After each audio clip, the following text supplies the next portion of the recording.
21st செஞ்சுரியில இது நம்ம பேரண்ட்ஸா எல்லாருமே ஃபேஸ் பண்ற ஒரு பிரச்சனை தான். குழந்தைங்களை எப்படி என்கேஜ் பண்றது? முக்காவாசி நான் இப்ப என்னுடைய கிட்ட ஸ்கூலுக்கு அனுப்பும் பொழுது வேலைக்கு போற பேரண்ட்ஸ், அம்மா அப்பா இல்ல அம்மா மட்டும் அண்ட் அப்பா வந்து பேபி சிட் பண்ற பேரண்ட்ஸ் எல்லாம் பார்க்கும்போது குழந்தைகிட்ட அந்த செல்லு கொடுத்துட்டா அந்த குழந்தை ஃபுல் டைம் என்கேஜா இருக்கும்னு சொல்லிட்டு அப்பாவும் செல் பாக்குறாங்க, குழந்தை வந்து மாடியில போய் தனியா செல் பாக்குது. என்ன பாக்குறாங்க, இந்த மைண்ட் எப்படி அஃபெக்ட் ஆகுறதுங்கிறது ஐ எம் வெரி சேட். பேரண்ட்ஸால கணிக்க முடியல, ரொம்ப இண்டிபெண்டா விட்டுறாங்க. They are so innocent. Parents are so innocent சொல்லுவேன். இந்த இன்னோசென்ஸ் வந்து இக்னோரன்ஸா தான் நம்ம பார்ப்போம். எப்போ தவறான முடிவுகளை குழந்தைகள் எடுக்கும் பொழுது ரொம்ப கஷ்டம் ஆன சூழ்நிலைனாலும் சூப்பர்விஷன் ரொம்ப ரொம்ப முக்கியம். ஸோ முன்னாடிலாம் எப்படி இருக்கும், அம்மா வேலைக்கு போனாலும் வீட்டில் பாட்டி தாத்தா பார்த்துப்பாங்க. அம்மா அப்பா ரெண்டு பேரும் வேலைக்கு போனாலும் பாட்டி தாத்தாங்கிறவங்களோட தான் இருப்போம்.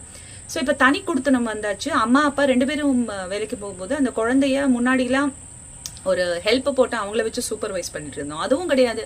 அப்போ அந்த குழந்தைய எப்படி என்கேஜ் பண்ணோம்னா டிவி பார்த்துட்டு இருப்பாங்க. முன்னாடிலாம் டிவியில we had choice of channels. ஒரு 2-3 சேனல் டிடி மட்டும்தான் இருக்கும். அப்புறம் சன்னு எல்லாம் வந்தது.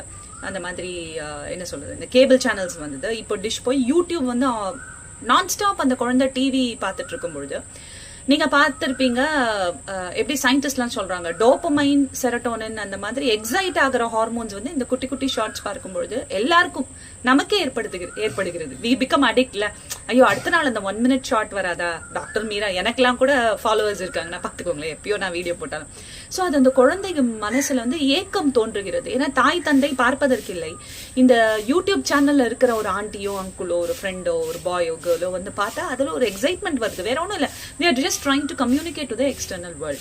இதை எப்படி சால்வ் பண்ண போறோங்கிறத பார்க்கணும்னு தான் சொல்லுகிறது இந்த யூஎன்னுடைய பேன் வந்து ரெக்கமெண்டேஷன் இல்லாமல் போனதற்கு காரணம். ஸோ இது வந்து ரொம்ப சீரியஸா நம்ம கண்டினியூஸா யோசிச்சு இனோவேட் பண்ணிட்டு தான் இருக்கணும் ஆஸ் 21st century parents.